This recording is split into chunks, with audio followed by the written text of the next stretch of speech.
ये हमारे हरियाणा सरकार में कैबिनेट मंत्री श्रुति चौधरी जी आप लोगों के समक्ष प्रेस वार्ता करने जा रही हैं। विषय हमारा जीएसटी और आत्मनिर्भर भारत की दृष्टि से अपने, क्योंकि आज जैसे मोदी जी के आदेशानुसार सारी चीज़ें आज से स्टार्ट हो रही हैं, तो उनके लिए श्रुति जी से आग्रह कि वो प्रेस वार्ता को शुरू करें। थैंक यू अध्यक्ष जी। और यहाँ पे उपस्थित सभी मेरे बहुत ही प्रिय सारे भाई और आपके तहत सभी हमारे ज़िले के लोग और हमारे प्रदेश के सभी सम्मानित नागरिक, एक बहुत बड़ी हमें सौगात माननीय प्रधानमंत्री जी ने दी है। और आज सबसे पहले नवरात्रों की शुभकामनाएं सबको मैं देती हूँ। आज अग्रसेन जयंती भी है, उसकी भी शुभकामनाएं सबको देती हूँ। और ये त्योहारों का जो दौर अब शुरू होने जा रहा है, एक खुशी का माहौल, एक बड़ी सौगात जैसे मैंने कहा हमारे प्रधानमंत्री जी ने दी है। और कल जब उन्होंने ये संबोधन किया तो उनके जो शब्द जो थे, नागरिक सर्वप्रिय को रख के किस प्रकार से उन्होंने कहा कि नागरिक देवो भव, और उसको लेते हुए उन्होंने आगे बताया कि किस तरीके से एक उनका जो कार्यकाल जो रहा और हर कदम उन्होंने जो उठाए, इस प्रकार से उठाए कि जहाँ हमारा जो गरीब वर्ग है, किसान वर्ग है, मध्यम वर्ग है, वो और बढ़ सके। क्योंकि यहाँ इन वर्गों की जब बढ़ोतरी होगी तो भारत एक और भी एक सक्सेस स्टोरी के रूप में, जहाँ हमारे युवा, हमारी महिलाएं वो आगे बढ़ें और एक आर्थिक तरीके से जो हमारी जो व्यवस्था है वो और स्ट्रेंथन हो। इसलिए ये जीएसटी रिफॉर्म्स जो एक ऐतिहासिक कदम है उन्होंने लिए, जहाँ पहले 12% के जो ब्रैकेट जो थे वहाँ पे 99% जो अब सामान जो है उसमें वो छूट अब 99% छूट मिलेगी। और जहाँ 28% वाले जो ब्रैकेट है वहाँ पे 90% सामानों पर जीएसटी की कटौती होगी।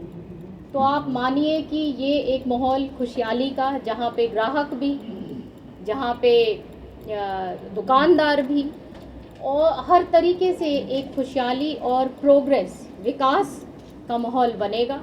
इसके साथ साथ उन्होंने एक स्वदेशी की भी बात कही कि हम सब की सब इसी कोशिश में रहें, बल्कि उन्होंने कोशिश नहीं, उन्होंने एम्फसाइज़ किया कि हमें आगे स्वदेशी एक मोड में रहना है। और जितने जहाँ जहाँ हमारे जो भाई बहनों का जो पसीना जो उन्होंने लगाया है प्रोडक्ट्स तैयार करने में, वही चीज़ें हम खरीदें, ताकि और भी भारत हमारा आगे खुशहाली की तरफ बढ़ सके। इसी साल थोड़े ही दिन पहले इन्होंने, माननीय प्रधानमंत्री जी ने एक और ऐतिहासिक कदम उठाया था, जहाँ पे 12 लाख की जो इनकम वाले जो ब्रैकेट हैं वो टैक्स से, इनकम टैक्स से वो मुक्त हैं। तो ये सारी जो चीज़ें हैं ये उसी तरफ एक बहुत बड़े कदम हैं, जहाँ पे हमारी जो जो जिसको कहते हैं नेक्स्ट जनरेशन, जो हमारे यंगस्टर्स हैं, जो हमारी जो महिलाएं हैं, जो हमारे एमएसएमई जो हैं, जो हमारे स्मॉल मीडियम इंडस्ट्रीज़ हैं, उनको अच्छी तरह से और भी एक वातावरण मिले जहाँ पे वो आगे बढ़ सकें। धन्यवाद। मैडम, राजनाथ सिंह जी ने कहा है कि आने वाले 10 से 15 साल तक नरेंद्र मोदी जी प्रधानमंत्री रहेंगे, कितना इत्तेफाक है? देखिए, ये लोगों का प्रेम है कि उनको लगातार 3 बारी जिताया, और इसलिए जैसे उन्होंने खुद कहा कि 10 साल 11 साल जो उनका कार्यकाल अभी जो रहा है, उन्होंने ये संघर्ष किया है भारत के लिए, और तभी ये सारी चीज़ें मुमकिन हो सकें। चाहे ऑपरेशन सिंदूर की आप बात करें, अभी हमने देखा, ये सब तभी पॉसिबल है, तभी संभव है क्योंकि सशक्त प्रधानमंत्री हमारे पास है। पाट राहत को लेकर जो कदम उठाए गए थे, पर्याप्त मानते हैं आप कि जिस तरह से प्रदेश में, हालांकि विपक्ष ने तो ये भी कहा था कि हरियाणा के लिए विशेष पैकेज दिया जाना चाहिए, पंजाब देखिए, ये एक आपदा के रूप में आई और जो सारे, एक केवल इरिगेशन ही डिपार्टमेंट नहीं, सारे डिपार्टमेंट्स ने, पूरे प्रशासन ने बहुत मेहनत करी। आपने देखा होगा कि हमारे जो कुलदीप वत्स जी की भी मैं प्रेस कॉन्फ्रेंस देख रही थी, उनसे भी मेरी बहुत सारे जो पक्ष और विपक्ष के जो MLAs हैं, सबसे मेरी उस दौरान एक एक से बात हुई, बहुतों से बात हुई जहाँ जहाँ दिक्कतें थी। तो उस तरीके से, क्योंकि माननीय मुख्यमंत्री जी हमेशा कहते हैं कि कोई भेदभाव नहीं, ये लोगों का काम है। तो आज भी जैसे तोशाम में इस बारी बहुत प्रभावित रहा, क्योंकि इतना पानी आ गया और ख़ास तौर पे सागबन और बीरन में अभी भी पानी खड़ा है। आबादी में वही है कि आबादी से जल्द जैसे डांग है, डांग खुर्द है, बापोड़ा है, यहाँ पे तो सारा संभाल लिया, लेकिन यहाँ पे 2 गांव अभी भी हैं जहाँ पे 10 ये जो है सागबन में अभी 10 मोटर्स लगी हुई हैं और काम खूब चल रहा है। तो वो मैं कॉन्स्टेंटली इस चीज़ को खुद पर्सनली मॉनिटर कर रही हूँ और चीफ मिनिस्टर साहब भी संज्ञान लेते रहते हैं, तो ये काम जल्द हो जाएगा। जी, जो कांग्रेस है, कांग्रेस के अध्यक्ष हैं या कांग्रेस के और नेता, वो कह रहे हैं कि 55 लाख करोड़ GST से जुटाए गए, अब 2.5 लाख करोड़ की जो राशि है वो उनके मुंह में दी रही, इससे कोई खास फायदा नहीं।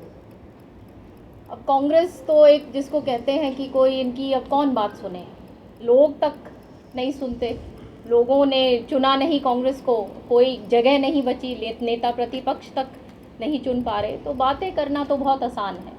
कोई, आज मैं पूरा जो फीडबैक आया है, लोगों में एक खुशहाली है, और आप तो पत्रकार भाई हो, आप भी लोगों में जाते हैं, आई एम श्योर आपका भी फीडबैक वही होगा।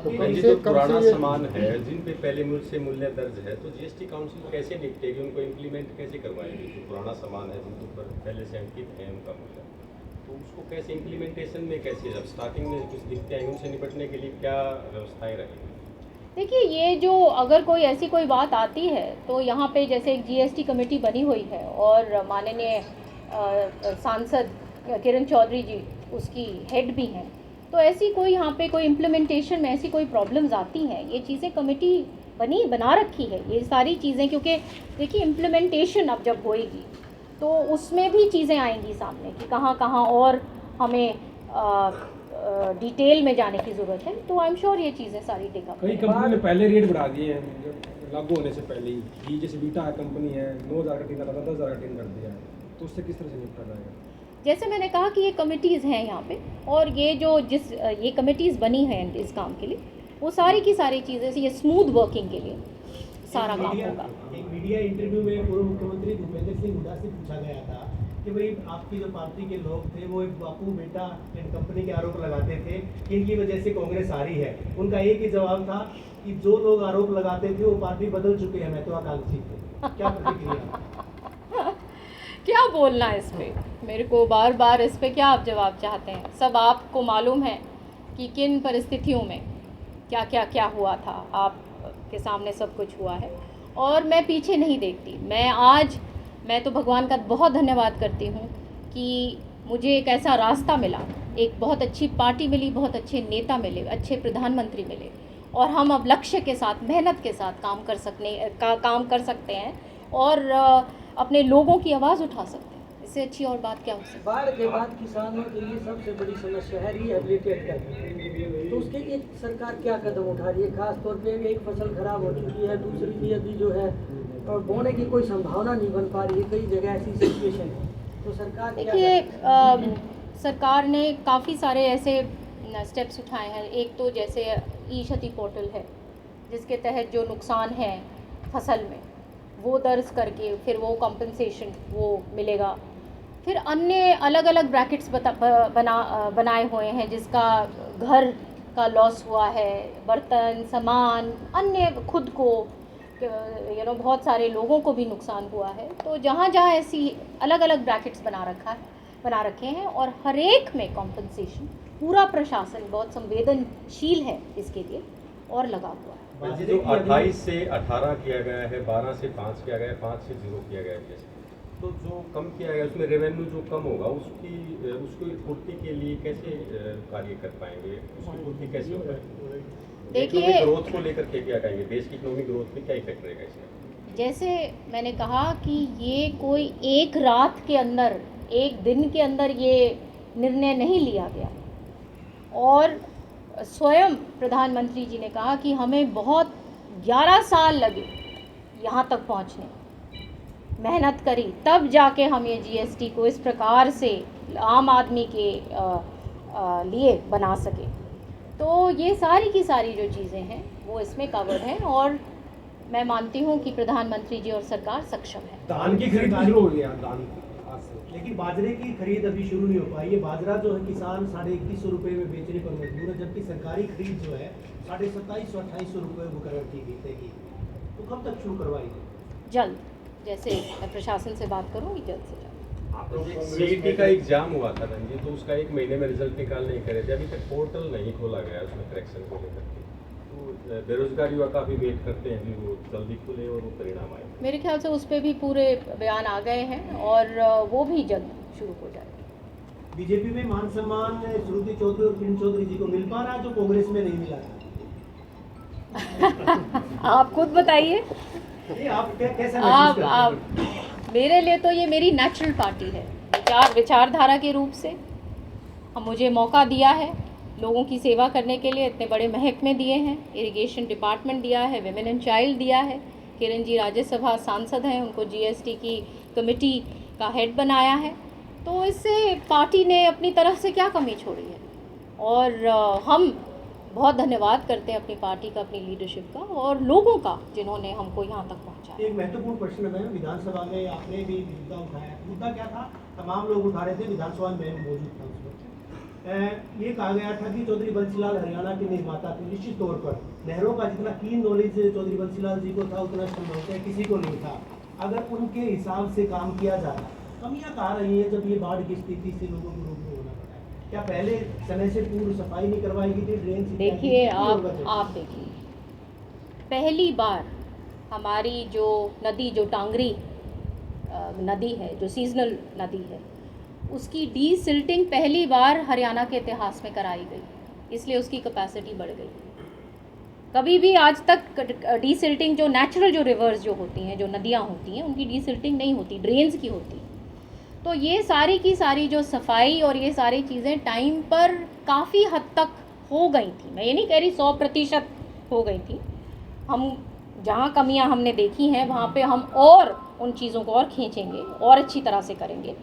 लेकिन अब आप देखिए कि पंजाब और हरियाणा का अंतर आप देखिए, क्योंकि यहाँ पे कॉन्स्टेंटली काम माननीय मुख्यमंत्री जी के नेतृत्व में फ्लड कंट्रोल जो बोर्ड है, बार बार मीटिंग्स ली गई, सफाई की बात कही गई, बहुत कड़क तरीके से, बहुत जिसको कहते हैं निर्देश दिए गए, और कांस्टेंट मॉनिटरिंग मेरी रही।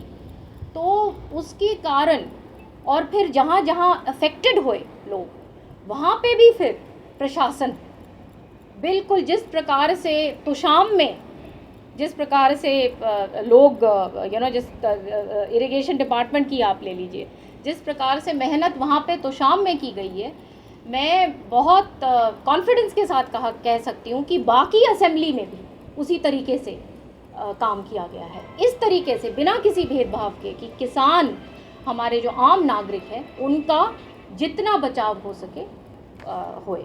तो ये वो एक संवेदनशील सरकार है। और मैं बार बार बताना चाहती हूँ, हमारे चीफ मिनिस्टर जो हैं, उनकी हमेशा ये लक्ष्य रहता है कि टेल तक पानी पहुँचे, हमारा सारी व्यवस्था। और आप देखेंगे आने वाले टाइम पर माननीय सैनी साहब के कार्यकाल में बहुत हद तक जो हमारा जो कैनाल नेटवर्क है, वो नए रूप से, जहाँ पे रिहैबिलिटेशन करना है, रीमॉडलिंग करनी है। अब जैसे हमारा पीछे जो घग्गर भिवानी जो ड्रेन है, वहाँ पे बहुत दिक्कत आई। यहाँ पे इतना और ख़राब व्यवस्था हुई, क्योंकि वहाँ पे पानी जब डी वाटरिंग हो गया, वहाँ पे पूर्ण रूप से वो जगह भर गई। तो उसकी भी पूर्ण रूप से हम मॉडलिंग करके रिहैबिलिटेशन करने जा रहे हैं। तो बाढ़ के बाद जो नुकसान हुआ था उसकी भरपाई के लिए पोर्टल खोला गया था, एक स्टेट पोर्टल। लेकिन जो किसानों ने रजिस्ट्रेशन जब करना चाहा तो उनके पहले से ही बाहर के लोगों का रजिस्ट्रेशन मिल रहा है और उन वो खुद नहीं कर पा रहे क्योंकि उसका फ़ायदा बाहर के लोगों को, उसको लेकर सरकार क्या देखिए, कोई ऐसी अगर कोई बात है, कोई इंडिविजुअल प्रॉब्लम्स हैं तो मेरे पास लोग मिलते हैं, वो आएँ और बताएं। मैं ऐसी कोई बात है तो वो ठीक करवाएंगे। रजिस्ट्रेशन होता है। हाँ पीछे भी मामला आया था, ग्रीवेंसेस में था, एफआईआर है, 100 लोगों पे एफआईआर है। हाँ, तो जैसे ही मेरे संज्ञान में आगे अभी तक तो कोई ऐसी बात आई नहीं है, तो अगर कोई हाल में भी हाँ, बहन जी मेवात के लोगों ने भिवानी के लोगों की जमीनें उठा सागवान के भी उसको रोकने के लिए क्या कुछ कदम है? ये पोर्टल पे वो मेरी करवा सकते हैं, सरकार आसानी ने से रोक- डाटा उपलब्ध हो जाता है सरकार डिपार्टमेंट से। हाँ हाँ हाँ रेवेन्यू का कोई भी उसको ऑनलाइन करवा देता है, कहीं भी सीएससी करवा देता है। इसको रोकने के लिए, क्योंकि पीछे भी काफी बड़ा फ्रॉड है। रजिस्ट्रेशन करवाने के बाद अपना मोबाइल बंद कर लेता है, इसलिए किसान कुछ साइबर पता स्कैम का पालन नहीं, ये एक ऐसा है कि